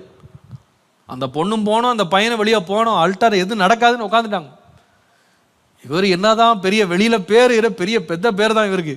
ஜாதிகளுக்கு தகப்பன், விசுவாசிகளுக்கு எல்லாரும் தகப்பன், பெரிய ஆள் தான் இவர். தேவனுக்கே நண்பன் இவர். அவர் கான்டாக்ட்ஸ்லாம் பெரிய இடம். ஆண்டவருக்கே சிநேகிதன் இவர். ஆனால் வீட்டுக்கு வந்து ஆண்டவர் சொல்லி கொடுத்தாரு, இங்கே பாரு, என்னதான் வசனம் மறுத்தாலும் உன் மனைவி கொடுக்குற ஷார்ப்பு கொஞ்சம் ஷார்ப்பாக போ, அவன் சொல்கிறபடி என்ன பண்ணு, போய் செய்யினாரு. நான் நினைக்கிறேன் ஆபிரகாம், நான் யோசித்து பார்த்தேன், அந்த ஆள் ராத்திரி ஜெபம் பண்ணியிருப்பான், ஆண்டவரே மனைவி தான் புத்தி இல்லாமல் போச்சு, இந்த ராத்திரி அபிமேலேக்கு நீங்கள் ஒரு தரிசனம் கொடுத்தது போல என் மனைவியை கொடுத்து கொஞ்சம் தரிசனம் கொடுத்து கண்டித்து அவளை முட்டியை உடைச்சு அவள் மனசை மாற்றி நாளைக்கு வந்து என் முன்னாடி நெடுஞ்சான் கடையாக விழுறதுக்கு நீ உதவி செய்ய ஆண்டவரேன்னு காலில் எழுமுனா. ஆண்டவர் பேசுகிறாரு, அவளெல்லாம் மாற்ற மாட்டேன், நீ மாறு, அவள் சொல்கிறது போலவே நீ என்ன பண்ணு, செய். அது ரொம்ப व्यसனமாக இருந்துச்சான், வேறு வழி இல்லை, செஞ்சார். முடிவு என்னன்னா, கர்த்தர் இஸ்மவேலை ஆசீர்வதிச்சாரு, ஈசாக்கை தேவன் பெரிய ஜாதியாய் மாற்றினார். அல்லேலூயா. அவருடைய சித்தத்துக்கு நேராக அந்த குடும்பத்தை நடத்திட்டு போனார். அன்பான தேவ பிள்ளைகளே, உங்கள் வாழ்க்கையில் கணவன் மனைவியா ஒருவருக்கு ஒருவர் நீங்கள் கூறாக்குகிறவளா இருக்கணும். அதுக்கு டைம் எடுக்கணும். சில பேர் பார்க்குறேன், ஒரே நாளில் 100 குறைய சொல்லி அவங்க வாழ்க்கையில் வேற நன்மையே இல்லாத போல காலையிலேருந்து சாயங்காலம் ஷார்பன் பண்ணிக்கிட்டே இருக்காங்க. நிறைய பேருடைய ஆயுதம் பார்த்தீங்கன்னா காலையிலேருந்து சாயங்காலம் வரைக்கும் நல்லா செவந்து அப்படியே பழுன்னு பழுத்து கிடக்கு. ஏன்னா வேற வேலையே கிடையாது, வெறும் ஷார்பனிங் தான். உட்காந்தா குற்றம், எழுமுனா குற்றம், நடந்தா குற்றம், பேசினா குற்றம், பேசாட்டி குற்றம், ஜோம் பண்ணா குற்றம், ஜெபிக்காட்டி குற்றம், பைபிள் வாசித்தா குற்றம், பைபிள் வாசிக்காட்டி குற்றம், நியூஸ் பார்த்தா குற்றம், நியூஸ் பார்க்காட்டி குற்றம். இப்படி காலையிலேருந்து இடைவிடாமல் ஷேர் பண்ணிக்கிட்டு இருந்தீங்க, கத்தி உடஞ்சு போயிடும். அதுக்கப்புறமா ஐயோ ஐயோ ஐயோன்னு அழுது பிரயோஜனம் இல்லை. உங்கள் வாழ்க்கையில் ஆண்டவரே கணவனும் மனைவியை நாங்கள் சிநேகிதர்களாக என்ன செய்யணும்னா இரும்பை இரும்பு கருக்காக்கணுமே தவிர அது என்ன பண்ணக்கூடாதுன்னா அதை உடைச்சு போடக்கூடாது. ஞானமாக கருக்கேற்ற உதவி செய்யப்பான்னு கேளுங்க, கர்த்தர் உதவி செய்வார். கடைசியாக ஒரு காரியத்தை சொல்லி நான் முடிக்கிறேன். மறுபடியும் அந்த வசனத்தை வாசிக்கலாம். நீதிமொழிகள் 27:17. இரும்பை இரும்பு கருக்கிடும், அப்படியே மனுஷனும் தன் சிநேகிதனுடைய முகத்தை கருக்கெடுக்கிறான். தமிழில் முகத்தை இருக்கு, இங்கிலீஷில் கவுண்டனன்ஸ். இதே இது நீங்கள் ஜூவிஷ் பைபிளில் படிச்சிங்கன்னா, எபிரேயர்களுடைய பைபிளில் படிச்சிங்கன்னா அதில் ஆக்சுவலாக கரெக்டான மீனிங் என்ன கொடுத்துருக்காங்கன்னா, ஒரு ஒரு மனுஷன் தன் சிநேகிதனுடைய சுபாவத்தை அவன் கருக்காக்குகிறான், பெட்டராக மாற்றான். அந்த கவுண்டனன்ஸ் ஃபேஸ் அப்படின்றது எதை பற்றி பேசுதுன்னு சொன்னால் அவருடைய சுபாவங்கள், நல்ல சுபாவமாக அவங்க மாற்றிடுவாங்க. இதில் முக்கியப்படுத்துகிற ஒரு காரியம் என்ன தெரியுமா? முதலாவது சொன்னேன் த பர்பஸ். கணவன் மனைவியை எதிர்காண்டு நினைச்சார்னா நாம் ஒருவரை ஒருவர் கூறாக்கணும். ரெண்டாவது சொன்னேன் த ப்ரோசஸ். இந்த ப்ராசஸ் கடினமான ப்ராசஸ் தான். இது நீண்ட காலம் இழுத்தடிக்கிற ஒரு ப்ராசஸ் தான். ஆனால் சோர்ந்து போகாமல் நீங்கள் ஒருவருக்கு ஒருவர் நீங்கள் கருக்காக்குகிற ஒரு எந்திரமாக நீங்கள் இருக்கணும். ஆனால் மூன்றாவது ரொம்ப முக்கியமானது என்ன தெரியுமா? ஆண்டவர் ஒரு சிநேகிதனை ஆண்டவர் கருக்காக்கணும், அவனை கூறாக்கணும். ஒரு கணவனை மனைவியை கூறாக்கணும் அப்படின்னா ஆண்டவர் தேவதூதன் அனுப்ப போகிறது இல்லை. ஆண்டவர் யாரை தான் அனுப்புவார்னா மனிதர்களை கொண்டு தான் இன்னொரு மனிதன் என்ன பண்ணுவார்னா கருக்காக்குவார். ரொம்ப அழகாக இருக்கு அந்த வசனம். ஒரு மனுஷன் தன்னுடைய சிநேகிதனுடைய முகத்தை அல்லது சுபாவத்தை அவன் மெருகேற்றுகிறான். அப்போ நல்லா கவனிங்க, நமக்குள்ள நம்ம யாராக இருந்தாலும் சரி, எவ்வளோ பெரிய ஆட்களாக இருந்தாலும் சரி, நமக்குள்ள ஒரு தாழ்மை இருக்கணும். என்னையும் கருக்காக்குறதுக்கு என்னையும் கூறாக்குறதுக்கு ஆண்டவர் ஒரு மனுஷனை வச்சிருக்காரு. ஏன் சில வேளையில் ஒரு மனுஷியை கூட வச்சிருப்பாரு. சில பேர் சொல்றது, நீ எல்லாம் பேசினா நான் என்ன பண்ண மாட்டேன், கேட்க மாட்டேன். தேவ தூதன் என் தரிசனத்தில் சொன்னா நான் செய்கிறேன். இப்படி ஆண்டவர் விட மாட்டார். ஆண்டவர் நிறைய வேளையில் சொந்த கணவன் மனைவியை வைத்து தான் ஒரு மனுஷனை என்ன பண்ணுவார்னா கருக்காக்குவார். மனுஷனுடைய அந்த சிநேகிதன் தான் அவனை கருக்காக்குகிறான். ஒரு கணவன் மனைவி நீங்க ரெண்டு பேரையும் முதல்ல நீங்க ஒருத்தர் நீங்க அங்கீகரிக்கணும், ஏற்றுக்கொள்ளணும். கர்த்தர் எனக்கு கணவனை மனைவியை எனக்கு கொடுத்ததே எதற்குன்னு சொன்னா, நாங்க ரெண்டு பேரும் ஒருத்தருக்கு ஒருவரை ஒருவர் இன்னும் சிறப்பானவர்களாய் மாற்றுவதற்கு கர்த்தர் எங்களை வச்சிருக்கிறாரு. பாருங்க, ஒரு இரும்பை கருக்காக்குறதுக்கு ஆண்டவர் சொல்றாரு, இரும்பை தான் ஆண்டவர் பயன்படுத்துவாராம். இரும்பு தான், அந்த இரும்பு தான் இன்னொரு இரும்பை அது கூறாக்கும். அப்போ நீங்க நிறைய பேர் அந்த அசட்டை பண்றதை விட்டுருங்க. இந்த கணவன் அசட்டை பண்றது, மனைவி அசட்டை பண்றது, பெற்றோர் அசட்டை பண்றதை விட்டுருங்க. ஒரு கனம் பண்ணுங்க. கர்த்தர் அவர்கள் என்னை கூறாக்கும்படி கர்த்தர் அவர்களை பயன்படுத்துறாரு, நான் அதுக்கு விட்டு கொடுக்குறேன், மனப்பூர்வமாக விட்டு கொடுக்குறேன்னு நீங்கள் இடம் கொடுத்து பாருங்களேன். அவர்கள் மூலமாக கர்த்தர் உங்களுக்கு அதிகமான பிரயோஜனத்தை கர்த்தர் உங்களுக்கு என்ன பண்ணுவார்னா நிச்சயமாக தருவார். ஒரு நல்ல ஊழியனை போய் பாருங்க, அவங்க பின்னால் பார்த்தீங்கன்னா அவனுடைய மனைவி நல்ல ஆலோசனை கொடுப்பாங்க. ஒரு நல்ல ஊழியக்காரியை பாருங்க, கணவன் சரியான ஆலோசனை கொடுத்து அவளை பக்குவப்படுத்தி அவளை ஆயத்தப்படுத்தி ட்ரெயின் பண்ணி அவளை ஒரு சிறந்த கருவியாக கொண்டு நிறுத்திடுவான். ஒரு நல்ல பிஸ்னஸ் மேனை பாருங்க, அவன் மனைவி கூடவே இருந்து இரவு பகலா கண் விழித்து அவனோட வேலை செஞ்சு அந்த பிஸ்னஸை வளர்த்து மேலே கொண்டு வந்துடுவா பாருங்க. கூடவே இருந்து ஆலோசனை கொடுப்பா, கெட்டிக்காரியா இருப்பா. அநேக வெள்ள கணவன் அப்படிதான் அந்த மனைவிக்கு ஒத்தாசையா இருந்து ஒருவரை ஒருவர் கட்டி எழுப்புகிறவர்களாய் கூறாக்குகிறவர்களாய் ஒருவரை ஒருவர் சீர்படுத்துகிறவர்களாய் இருக்கணும். அதனாலதான் பாருங்க, இதை கவனிங்க, நல்லா கவனிங்க. ஒரு இரும்பு இன்னொரு இரும்பை ஏன் ஆண்டு கருக்காக்க வச்சிருக்கிறார்னா, ஒரு இரும்புக்கு தான் இன்னொரு இரும்பினுடைய பிரச்சனை என்னன்னு தெரியும், அப்படிதானே? இல்ல, ஒரு கட்டைக்கு இரும்பை பத்தி தெரியாது, ஒரு இரும்புக்கு கட்டையை பத்தி தெரியாது. ஆனால் ஒரு இரும்புக்கு இரும்பை பத்தி தெரியும். ஒரு மனுஷனுக்கு இன்னொரு மனுஷனை தெரியும். அப்படின்னா அர்த்தம் என்னன்னா, நீங்க ஒருவரை ஒருவர் ட்ரீட் பண்ணும்போது ஒரு மனுஷனை ட்ரீட் பண்ணுங்க, மனுஷனை ட்ரீட் பண்ணுங்க. உங்கள் மனைவிட்ட 1000 குறை இருக்கலாம், கணவன்ட்ட 1000 குறை இருக்கலாம். ஆனால் அவங்களும் மனுஷர்கள் அப்படின்றத மறந்துடாதீங்க. மற்றவர்களை குற்றவாளி என்று தீர்க்கிற நீதானே உன்னை குற்றவாளின்னு எப்பயா தீர்த்திருக்கிறியா? உன் குற்றத்தை உணர்ந்திருக்கிறியா?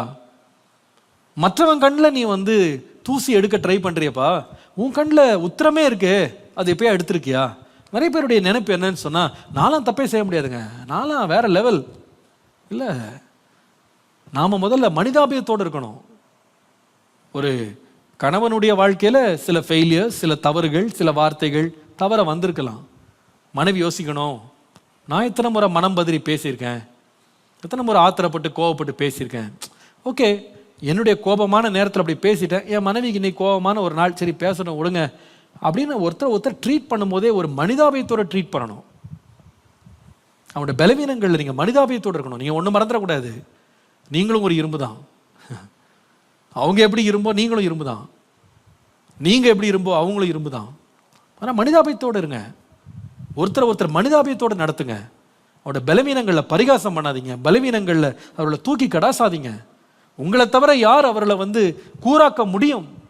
துணை நில்லுங்க, கூட நில்லுங்க. பலவீனமாக வந்திருக்கலாம், அவங்க ஞானமற்றவர்களாக வந்திருக்கலாம், அவங்க சாதுரியம் இல்லாமல் வந்திருக்கலாம், அவங்க எடுத்த உடனே எல்லாமே பெர்ஃபெக்டாக செஞ்சு வராமல் இருக்கலாம், எல்லாம் கற்றுக்கொண்டு வராமல் இருக்கலாம். ஆனால் கர்த்தர் உங்கள்கிட்ட ஏன் கொண்டு வந்து வச்சாருன்னா, ஒரு கணவனை மனைவியை நீங்கள் தான் உருவாக்கணும், நீங்கள் தான் அவங்கள சுத்திகரிக்கணும். அதை எப்படி செய்யணும்னா கருத்தோடும் அன்போடு செய்யணும். அதான் ரொம்ப முக்கியம். ஒரு சிநேகிதன் வந்து திருத்துவான் பாருங்க, நான் எப்படி திருத்துவான்னா அன்போடு செய்வான். அந்த அன்போடு சொல்லப்படுற வார்த்தைகள் வந்து அதுக்கு வந்து ரொம்ப விலை ரொம்ப ஜாஸ்தி, அதனுடைய வீரியம் ரொம்ப ஜாஸ்தி. அதனால தான் நீங்கள் நீதிமொழிகள் 27:6 வாசித்தீங்கன்னா, சிநேகிதன் அடிக்கும் அடிகள் உண்மை உள்ளவைகள், சத்துரு இடும் முத்தங்களோ வஞ்சனை உள்ளவைகள் போட்டிருக்கு.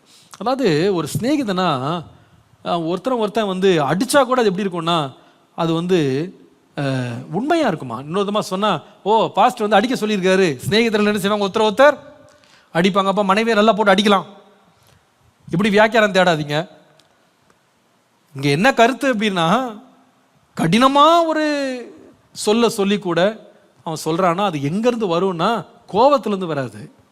அது ஒருத்தரை நாசமாக்கணும், புண்படுத்தணும், அவங்கள அழித்து அவங்கள சங்காரமாக்கணும் அப்படின்ற ஆட்டிடியூட் கிடையாது. என்னென்னா, இந்த வார்த்தை நான் ஹார்டாக சொன்னால் கூட என் மனைவி என் கணவன் பெட்டராக மாறணும், நல்லா மாறணுங்க. அவங்க வருங்காலத்தில் நல்ல ஒரு கணவனாக, நல்ல ஒரு தலைவனாக, நல்ல ஒரு ஊழியனாக, நல்ல ஒரு வேலையாளாக மாறணும்னு தாங்க, அந்த இன்டென்ஷனோட தான் நான் சொல்கிறேன்.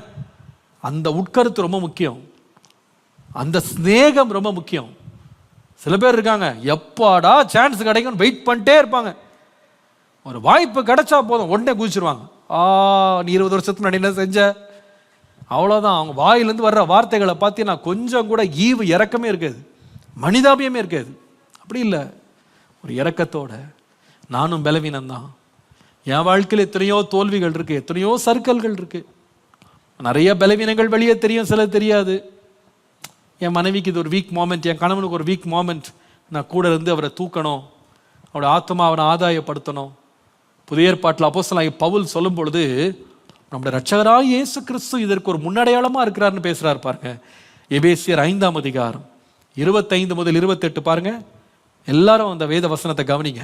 எபேசியர் 5:25-28. புருஷர்களே, உங்கள் மனைவிகளில் அன்பு கூறுங்கள், அப்படியே கிறிஸ்துவும் சபையில் அன்பு கூர்ந்து தாமதை திருவசனத்தை கொண்டு தண்ணீர் முழுக்கினால் சுத்திகரித்து பரிசுத்தமாக்குகிறதற்கும் கரை திரை முதலானவைகள் ஒன்றும் இல்லாமல் பரிசுத்தமும் பிழையற்றதுமான மகிமையுள்ள சபையாக தமக்கு முன் நிறுத்தி கொள்வதற்கு தம்மை தாமே ஒப்பு கொடுத்தார். அந்தபடியே புருஷர்களும் தங்கள் மனைவிகளை தங்கள் சொந்த சரீரங்களாக பாவித்து அவர்களில் அன்பு கூற வேண்டும். தன் மனைவியில் அன்பு கூறுகிறவன் தன்னில் தான் அன்பு கூறுகிறான். அப்போ என்ன சொல்றாருன்னா, இங்கே பாருங்க, நம்மளுடைய இரட்சகராகிய இயேசு கிறிஸ்து சபையாகிய மணவாட்டியை வந்து தனக்கு முன்னால் நிறுத்தும் போது அவள்கிட்ட கரை இல்லாமல் இல்லை, பிழை இல்லாமல் இல்லை, திரை இல்லாமல் இல்லை, மாசு திரை பிழை எல்லாமே அவள்கிட்ட இருக்கு. ஆனால் அவர் என்ன பண்றாருன்னா, வசனத்தை கொண்டு தண்ணீர் முழுக்கினால, திருவசனத்தினால, நம்முடைய ரத்தத்தினால தன்னையே ஒப்பு கொடுத்து தம் மனைவி என்ன பண்றாருன்னா, மனைவியாகிய சபையை கரை திரை பிழை இல்லாதவளாக தமக்கு முன்பாக பரிசுத்தமுள்ள ஒரு மணவாட்டியா நிறுத்துறதுக்கு அவர் ரொம்ப வேலை செய்யறாருங்க. ரொம்ப நாள வேலை எப்படி செய்யறாருன்னா, அன்பினால தன்னையே அர்ப்பணிச்சதுக்காக வேலை செய்யறாரு. அவர் சொல்றாரு, பவுல் இதை பற்றி சொல்லிட்டு சொல்றாரு, புருஷர்கள் கூட உங்க மனைவிட்டு எப்படி இருங்கன்னா அன்பா இருங்க. ஒரு விதமா சொன்னா, கணவர்கள் மனைவிட்டு அன்பா, மனைவி கணவர்கள்ட்ட அன்பா, நீங்க சொந்த சரீரமா நினைக்கணும். அம்மா நானும் ஒரு இரும்பு தொண்டு தான், நீனும் ஒரு இரும்பு தொண்டு தான். நம்ம ஒருத்தர் என்ன பண்ணுவோம், கூறாக்குவோம். சொந்த சரீரம் தான் நீங்க, யாரும் அந்நியன் கிடையாது, ஏதோ பார்க்காத ஒரு பொருள் இல்லை. நான் ஒருத்தர் ஹெல்ப் பண்ணுவேன். I will make you better. இன்னைக்கு ஒவ்வொரு கணவனும் மனைவியும் தகப்பனும் தாயும் பெற்றோரும் பிள்ளைகளும் ஒருத்தரை பார்த்து ஒருத்தர் சொல்லணும், இன்னும் 10 இயர்ஸில் உன்னை நான் இன்னைக்கு இருக்கிறத விட பெஸ்ட்டாக நான் மாற்றிடுவேன், நான் உன்னை கூறாக்கிடுவேன். சொல்ல முடியுமா? சொல்லணும்னு ஆண்டவர் விரும்புகிறாரு. இது கொஞ்ச நாள் பிடிக்கலாம், மனம் தளர்ந்து போகாதீங்க. நம்ம எல்லாரும் ஒரு ரா மெட்டீரியல் மாதிரி தான். பிறந்த நாள்லே பிள்ளைங்க நடக்கிறது இல்லை, திருமண நாள் அன்றே எல்லாமே சரியா நடக்கிறது இல்லை. ஒருவருக்கொருவர் துணை செய்து நான் கூறாக்குவோம். கணவன் மனைவியை பார்த்து சொல்லணும், மனைவி கணவனை பார்த்து சொல்லணும், யூ வெயிட் அண்ட் see, இன்னும் கொஞ்ச நாளில் பாருங்க, நான் உங்களை கூறான ஒரு எந்திரமா மாத்திடுவேன், நீங்களும் என்ன கூறான ஒரு எந்திரமா மாத்துங்க.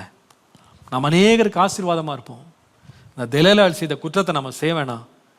வெறும் பணத்துக்காக, வெறும் பட்டத்துக்காக, வெறும் நிலத்துக்காக தங்கள் கணவன்மாரையே ரத்த கடை பறிய வச்ச எத்தனையோ பேர் பேதத்தில் இருக்கிறாங்க, எத்தனையோ பேர் இருக்காங்க.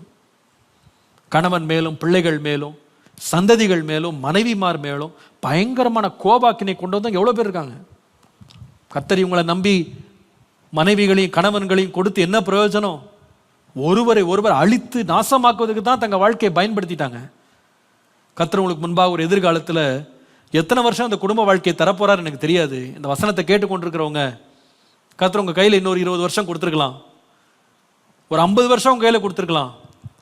50 வருஷம் கழிச்சு உங்கள் கணவன் உங்களை பார்த்து சொல்லுவாங்களா, உங்கள் மனைவி உங்களை பார்த்து சொல்லுவாங்களா, உங்களை கட்டிட்ட பிறகு நான் எவ்வளோ பெட்டர் ஆகிட்டேங்க, நான் எவ்வளோ மாறிட்டேங்க, நான் எவ்வளோ வளர்ந்துட்டேங்க, நான் எவ்வளோ உயர்ந்துட்டேங்க, ஏம்மா நீ எனக்கு மனைவியான பிறகு, உன்னை நான் கல்யாணம் பண்ண பிறகு அவ்வளோ பொறுமைசாலி ஆகிட்டம்மா, எவ்வளோ சுபாவங்கள்லாம் எவ்வளோ மாறிடுச்சு எனக்குள்ள, நீ என்னை எவ்வளோ நல்லா அழகாக மாற்றிட்ட, நீனு என்னை ரொம்ப ஒரு அருமையான ஒரு மனுஷனாக மாறிட்டம்மா, என்னை மாற்றிட்ட. உன்னோட ஆலோசனைகள், உன் உட்கருத்தான ஆலோசனைகள், நீ சில வேளை கடிந்து சொன்ன காரியங்கள் கூட அன்போடு நீ சொன்ன, என்னுடைய நிலைமையை உணர்ந்து என் மேலே ரொம்ப பாசமாக ஒரு மனிதாபியத்தோடு என்கிட்ட நடந்துக்கிட்டு ஏற்ற வழியில சரியான ஆலோசனையை கொடுத்து சரியான வார்த்தைகளை கொடுத்து என்னை நீ வளர்த்தமா, நான் ரொம்ப நன்றி உள்ளவனா இருக்கிறேன்.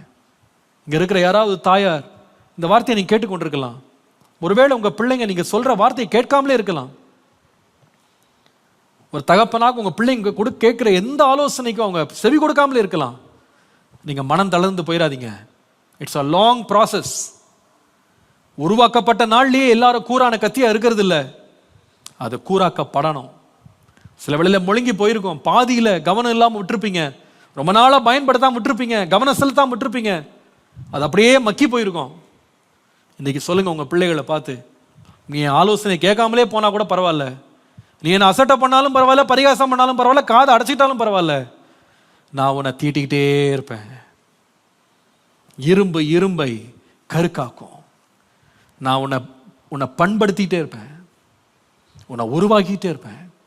நான் எத்தனையோ பிள்ளைகளுடைய சாட்சிகளை நான் கேட்டிருக்கேன். அவங்களுடைய தகப்பன் தாய் மரித்த பிறகு அவங்க சொல்லுவாங்க, எங்கள் டேடி மம்மி கொடுத்த ஆலோசனைகளை அடிக்கடி நான் நினைக்கிறேன்.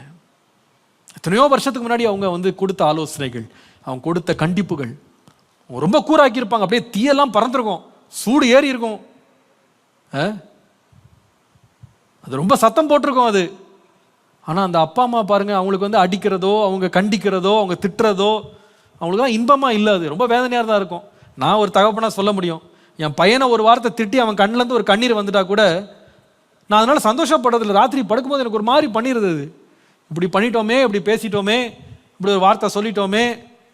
பின்பு நான் எழும்பி அந்த ராத்திரி அவன் பாவம் துக்கத்தோடு படுத்திருப்பான், ஏதாவது ஒன்று திட்டியிருப்பேன், சத்தம் போட்டிருப்பேன், இப்படி பண்ணக்கூடாது, இப்படி செய்யக்கூடாது, இப்படி பேசக்கூடாது அப்படின்னு சொல்லியிருப்பேன். ராத்திரி எழும்பி அவனை கட்டி பிடிச்சி அணைச்சி முத்தம் கொடுத்து அவனை என் பக்கம் திருப்பி கட்டி அணைச்சு படுத்தாதான் எனக்கு தூக்கம் வருது. எல்லா பெற்றோருக்கும் இப்படி தான். தகப்பனோ தாயோ திட்டிவிட்டு அப்போ அவங்களுக்கு மனசு பாருங்க பன்மடங்கு அவங்களுக்கு வேதனையாக இருக்கும். அடித்த அடி இப்போ 5 நிமிஷத்தில் மறந்துடும், அந்த வலி போயிடும். ஆனால் பெற்றோருடைய உள்ளம் வேதனைப்படும். உண்மையாக நேசிக்கிறவங்க அப்படி தான் இருப்பாங்க. சிலதுக்கு இருக்க காட்டு மிராண்டிங்க அது போட்டு அடிச்சு போட்டு அதுக்கு என்ஜாய் பண்ணுறது, அதை பற்றி நான் பேசலை. உண்மையாக பிள்ளைகளை நேசிக்கிறவங்க, உண்மையாக குடும்பத்தின் மேல் பாசம் உள்ளவங்க, உண்மையாக மனைவியை நேசிக்கிறவங்க, உண்மையாக கணவனை நேசிக்கிறவங்க ஒரு கடினமான வார்த்தையை சொல்லிட்டா கூட அப்பா சான்ஸ் கிடைச்சது, நல்லா திட்டிவிட்டேன், வர நல்ல சான்ஸ் கிடைச்சா மனைவியை நல்லா திட்டி தீர்த்துட்டேன் அப்படின்னு சந்தோஷப்பட மாட்டான். உண்மை அன்பானவன் மனைவியிட்ட கொஞ்சம் கடுமையாக பேசிட்டா கூட எழும்பி, ஏமா மன்னிச்சுக்கோ, நான் சொல்கிறலாம் தப்பாக நினச்சிக்கிட்டாத, கொஞ்சம் ஹார்ஷாக பேசிட்டேன், ஆனால் மனசில் வச்சுக்காத, ஏதோ உன் நன்மைக்கு தான் சொன்னேன், வார்த்தை கடுமையாக தான் இருந்துச்சு, ஆனால் நான் உன்னை ரொம்ப நேசிக்கிறேன், நீ நல்லா இருக்கணும், உன் பேர் கெட்டு போயிடக்கூடாது, மற்றவனை தப்பாக விளங்கிக்கிடக்கூடாது, இப்படி தான் சொன்னேன், நீ இன்னும் வளரணும்னு தான் சொன்னேன். அதுதான் அன்பு, அதுதான் மனிதாபியம், அதுதான் அந்த அடிக்கும் போதும் அல்லது கடினமாக நடந்து கொள்ளும் போதும் ஸ்நேகிக்கிற ஒரு இருதயம். அந்த ஸ்நேகம் உங்களுக்கு வருமா? நீங்கள் சொல்லுவீங்களா? இன்னைக்கு இந்த வார்த்தையை உங்கள்கிட்ட நான் கேட்குறேன் திரும்ப. இன்னைக்கு if God gives you another 10 years, 20 years, 30 years, 50 years, 100 years, எனக்கு தெரியாது எத்தனை ஆண்டுகள் உங்கள் கையில் கொடுத்தாலும், உங்கள் கைகளில் கொடுக்கப்பட்ட இரும்பு துண்டுகளை நான் கருக்கான இரும்பா நான் மாற்றுறதுக்கு ஒரு உண்மையான சிநேகிதனை நான் இருப்பேன் அப்படி நீங்கள் ஒத்துக்கொள்ள, நீங்கள் சம்மதிக்க நீங்கள் ஆயத்தமாக இருக்கிறீங்களா? நீங்கள் ஆண்டவர்கிட்ட கேளுங்க, எஸ்ஸப்பா நான் இது வரைக்கும் என் கையில் நீங்கள் கொடுத்த அந்த இரும்பை தீட்டுறேன்னு சொல்லி முனையெல்லாம் உடைச்சு வேதனைப்படுத்தி அவங்கள எல்லாரையும் காயப்படுத்தி பிரயோஜனம் இல்லாதவர்களாக மாற்றி வீட்டையே ஒரு நரகமாக நான் மாற்றிருக்கேன். அல்லது சில பேர் சுத்தமாக கண்டுகொள்ளாமல் இருக்கிறது போல ஒரு பிரயோஜனம் இல்லாதவனா நானும் மற்றவர்களும் மாறி இருக்கிறோம். இன்றையிலிருந்து நானும் பிரயோஜனமா, நானும் கூறாக, மற்றவர்களையும் கூறாக்க ஒரு இரும்பாக என் வீட்டுக்கு நான் இருக்க எனக்கு உதவி செய்யும். ஒரு கணவனாக, மனைவியாக, தகப்பன் தாயாக நம்முடைய என் வாழ்க்கை முடியும் போது நான் அநேகரை உருவாக்கியிருக்கிறேன், அநேகரை கூறாக்கியிருக்கிறேன் என்று சொல்லத்தக்கதாக என் வாழ்க்கையை பிரயோஜனமாக ஒரு பாத்திரமாக மாற்ற ஆண்டவரேன்னு கேட்போமா? கர்த்தர் நமக்கு உதவி செய்வார். கண்களை மூடுவோம், கண்களை மூடுவோம். தேவனை நோக்கி நாம் பார்ப்போம். இரும்பு கருக்காக்கிடும். அப்படியே மனுஷன்தான், தேவதூதன்ல மனுஷனும் தன் சிநேகிதனுடைய முகத்தை அல்லது சுபாவத்தை கருக்காக மாற்றுகிறான். இன்னைக்கு மாலையில் இயேசுவே நானும் கருக்காக மாறணும் ஆண்டவரே, நானும் என்னுடைய குடும்பத்தாருக்கு கருக்காக்குகிற ஒரு கருவியாக நான் இருக்கணும்ப்பா. எனக்கு ஒப்புவிக்கப்பட்ட பிள்ளைகளை, என் மனைவியை, கணவனை நான் இன்னும் கருக்காக்க என்னை நீங்கள் பயன்படுத்துங்க சுவாமின்னு கேட்கலாமா? தயவு செய்து வீட்டில் இருக்கிறவங்க, இந்த செய்தியை கேட்டுக்கொண்டிருக்கிறவங்க தயவுசெய்து நீங்கள் சோஃபாவில் உட்காந்துருக்கலாம். தயவுசெய்து முழங்கால் பண்ணிட்டு 1 நிமிஷம் முழங்கால் படிடுங்களேன். கணவன் மனைவியாக, பெற்றோராக, பிள்ளைகளாக முழங்கால் படிடுங்களேன். 3 வார்த்தைகள் சொன்னேன். You have a purpose. God has a purpose. உங்களை ஆண்டவர் ஒரு முழுங்கின ஒரு இரும்பை போல ஒரு மனைவி உங்கள்கிட்ட கொடுத்துருக்கலாம், ஒரு கணவனை கொடுத்துருக்கலாம், பிள்ளையை கொடுத்துருக்கலாம். அது புத்தி இல்லாமல் இருக்கலாம், அறிவில்லாமல் இருக்கலாம். ஆனால் கர்த்தர் உங்களுக்கு ஒரு நோக்கத்தை வச்சிருக்கிறாரு. அதை பார்த்து சும்மா கசந்து கொண்டு கடிந்து கொண்டு சத்தம் போட்டுக்கிட்டு திட்டிக்கிட்டு நாளெல்லாம் சண்டை போட்டுக்கிட்டு இருக்கிறது இல்லை. அல்லது ஒருத்தர் மனக்காயப்படுத்தி ஒருத்தர் செத்தா போதும்னு சொல்ற அளவுக்கு பல முறை நான் செத்துறேன் அப்படின்னு சொல்லக்கூடிய வார்த்தைகள் உங்க மனைவி, கணவன், பிள்ளைகள், பெற்றோர்கிட்ட வரக்கூடாது. சிம்சோனை போல நீங்க ஜெபம் பண்ணிடக்கூடாது. நான் செத்தா பரவாயில்ல அப்படி சொல்லக்கூடாது. ஆண்டவரே நானும் கருக்காகணும்ப்பா. ஆலோசனை கேட்கறதுக்கு உங்க இருதயத்தை திறங்க. ஒருவர் கருக்காகிறதுக்கு உங்களை நீங்க ஒப்பு கொடுங்க. என்ன நீங்க கருக்கான ஒரு எந்திரமா, நான் என்னுடைய குடும்பத்தாரை ஒரு கருக்கான பிரயோஜனமுள்ளமான எந்திரமாய் மாற்றுகிற உங்களுடைய திவ்ய நோக்கத்தை நிறைவேற்றுகிற அந்த உத்தரவாதத்தை நான் ஏற்றுக்கொள்ள கிருபை தார ஆண்டவரே. 2வது நான் சொன்ன அந்த கருக்காக்குறது நாள் ஒன்றிலே நடக்காது. இரும்பை கருக்காக்கும். அப்ப அதுக்கு ஒரு டைம் பீரியட் இருக்கு. It is not only having a purpose, there is a process involved. It is not an automatic thing. இயற்கையாகவே அப்படியே பட்டு நடந்துராது. அது கொஞ்சம் காலம் பிடிக்கும். பொறுமையா இருங்க. ஒரு பிள்ளைக்கு ஒரு முறை ஆலோசனை சொல்றோம், மனைவிக்கு கணவனுக்கு ஒரு முறை சொல்றோம், உடனே சில தடவை பலன் கிடைக்காது. அது விதைக்கிறது போலதான், விதையை தூவுறது போலதான், கொஞ்சம் காலம் எடுக்கும். சும்மா கத்தியை கொண்டு உன்னோட தேய்ச்ச உடனே அது என்ன பண்ணாதுன்னா கூறாயிடாது. அது போட்டு தேய்ச்சிக்கிட்டே இருப்பான் பாருங்க, அது கொஞ்சம் டைம் எடுக்கும். சில பிசுறுகள்லாம் போறது கொஞ்சம் டைம் ஆகும். பொறுமையா இருப்பேன், அந்த ப்ராசஸ்க்கு நான் இடம் கொடுப்பேன். மூன்றாவது, மனிதர்களை கொண்டுதான் கர்த்தர் இந்த கருக்காக்கும் வேலையை, கூறாக்கும் வேலையை கர்த்தர் செய்யறாரு. மனிதனை ஒரு மனிதாபியத்தோடு தானே, இரும்புதான்ப்பா, நீனும் இரும்புதான். கூறாக வேண்டிய உன் மனைவி, கூறாக வேண்டிய உன்னுடைய கணவன், கூறாக வேண்டிய உன் பிள்ளைகளும் இரும்புதான். உனக்கு இருக்கிற அதே பலவீனம் தான் அவங்களுக்கு இருக்கு.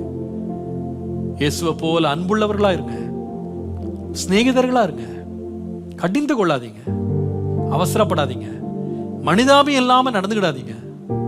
தவறுகள் வரும்போதும் அன்பினால் அவர்களுக்கு ஆலோசனை கொடுங்க. உங்களுடைய தண்டனை கூட அன்பினால் இருக்கட்டும், கோபத்தில் ஆத்திரத்தில் இல்ல, அன்பினால், உண்மையான மனசுல ஆழமான சிநேகத்திலிருந்து வரட்டும். எல்லாரும் தயவு செய்து உங்க வீடுகளில் முழங்கால் பண்ணிட்டு, இயேசுவே என்னை தயவு செய்து கூறாக மாற்றும், என் குடும்பத்தை கூறாக்குறதுக்கு எனக்கு கொடுக்கப்பட்ட நாட்களை நான் பயன்படுத்திக் கொள்ள கிருபை தர. உண்மையான ஒரு ஃப்ரெண்டா நான் இருக்கட்டும். சும்மா சிரிச்சு பேசுறது மாத்திரம் இல்ல, ஃப்ரெண்ட்ஷிப்ன்றது என் ரெஸ்பான்சிபிலிட்டி. இன்றையிலிருந்து என் ஒய்ஃபோட கொஞ்சம் டைம் நான் ஸ்பெண்ட் பண்ணுவேன். அவளை வளர்க்கறதுக்கு, அவளை உற்சாகப்படுத்துறதுக்கு, என் கணவனை ஊக்கப்படுத்துறதுக்கு, என் பிள்ளைகளை நான் வளர்க்கறதுக்கு, அவங்கள நான் மேம்படுத்துறதுக்கு நான் ஏதாவது எஃபர்ட் எடுப்பேன். சும்மா பணம் பணம் பணம்னு பின்னாடி, பணத்துக்கு பின்னாடியே போகாதீங்க. பொருளாசைக்கே அடிமையாயிராதீங்க. கர்த்தர் உன் கையில ஒரு சந்ததியை கொடுத்திருக்கிறார், ஒரு மனைவி கணவனை கொடுத்திருக்கிறாரு. நீங்க உலகத்துள்ள அத்தனை ஆஸ்தியை சம்பாரிச்சு குடும்பத்தை இழந்துட்டீங்கன்னா ஒரு பிரயோஜனம் இல்லை. Invest your time, energy in your family and sharpen them. அவளை கூறாக்குங்க. ஆவியானவர் நம்மோடு இடைபெறுவாராக. பேசும் பேசும் ஜெபம் செய்யும் போது ஆண்டவா பிரியமானதை இப்போ காட்டும் செய்ய ஆயத்தம். ஆண்டவா பிரியமானதை இப்போ காட்டும் செய்ய ஆயத்தம். ஜீவனுள்ள தேவனே ஆவியே வாரோ. ஜீவனுள்ள தேவனே ஆவியே வாரோ. நொறுக்கும் நோருக்கும்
குடும்பமா அப்படியே ஜெபம் பண்ணுங்க. கணவனா மனைவியா பெற்றோரா ஜெபம் பண்ணுங்க. குடும்பம்னா இந்த செய்தி இன்னொரு முறை கூட கேளுங்க. தனியா, ஆண்டவரே கவனம் இல்லாம போயிட்டேன், கவனிக்காம போயிட்டேன், மனிதாபியம் இல்லாம போயிட்டேன், உத்தரவாதம் இல்லாம போயிட்டேன், நான் மன்னியும். என்னை உருவாக்கும், மற்றவர்களை உருவாக்க பயன்படுத்தும். இயேசுவே, இன்னைக்கு பேசின வார்த்தைகளுக்காய் நன்றி. வெறுமனே வார்த்தைகளாய் அல்ல, எங்கள் உள்ளங்களை அது மாற்றட்டும், எங்கள் குடும்பங்களை மாற்றட்டும், எங்கள் வீடுகளை மாற்றட்டும் ஆண்டவரே, எங்கள் சந்ததிகளை மாற்றட்டும், எங்கள் மனைவி கணவன் பெற்றோரை மாற்றட்டும், சிநேகிதர்களாக எங்கள் குடும்பங்கள் மாறட்டும்பா. ஏதோ பேரளவுல சிநேகிதன் அப்படின்ற ஒரு இரும்பு துண்டா இல்ல, கர்த்தர் இணைச்சிட்டார் அப்படின்னு ஒரு பேரை சொல்லிட்டு நானும் ஒரு கணவன், நானும் ஒரு மனைவி, நானும் ஒரு தகப்பன், நானும் ஒரு தாய் என்று சொல்லுகிற நிலையில கிடையாது. இரும்பு இரும்பை கூராக்குகிறது போல அந்த சிநேகிதனாக, மனுஷனாக எங்கள் சிநேகிதர்களை கூராக்குகிற அந்த உத்தரவாதத்தை நாங்கள் உணர்ந்து வாழ கிருபை தாரும். வசனத்தை கேட்ட குடும்பங்கள் மறுரூபம் அடையட்டும் இயேசுவின் நாமத்தில் பிதாவே, ஆமென். இந்த செய்தி உங்களுக்கு ஆசீர்வாதமாக இருந்திருக்குமானால், உங்களுக்கு தெரிந்த எத்தனை குடும்பங்கள் இருக்கிறதோ அத்தனை குடும்பங்களுக்கு இதை ஃபார்வர்ட் பண்ணுங்க, அவங்களை கேட்க சொல்லுங்க. இந்த சீரீஸை தொடர்ந்து கேளுங்க. நம்முடைய ஒவ்வொரு குடும்பமும் சிநேகிதர்களினுடைய கூட்டமாய் மாற கர்த்தர் உதவி செய்வாராக. நாம் எல்லாரும் சேர்ந்து சொல்லுவோம், என் ஆத்துமாவே கர்த்தரை ஸ்தோத்ரி, என் முழு உள்ளமே அவர் பரிசுத்த நாமத்தை ஸ்தோத்ரி. என் ஆத்துமாவே கர்த்தரை ஸ்தோத்ரி, கர்த்தர் செய்த சகல உபகாரங்களை மறவாதே, அவருடைய அக்கிரமங்கள் எல்லாவற்றையும் மன்னித்து உன் நோய்கள் எல்லாம் குணமாக்கி உன் பிராணனை அழிவுக்கு விலக்கி மீட்டு கிருபையினாலும் இரக்கங்களினாலும் முடிசூட்டி நன்மையினாலும் வாய் திருப்தி ஆக்குகிறார். கழுவுக்கு சமானமாய் வயது திரும்ப வாழ வயது போலாகிறது. ஆமென். Praise the Lord. அந்த அனைவருக்கும் இயேசுவின் நாமத்தில் நன்றி. கர்த்தர் உங்களை ஆசீர்வதிப்பாராக, கர்த்தர் உங்களோடு இருப்பாராக. Praise the Lord.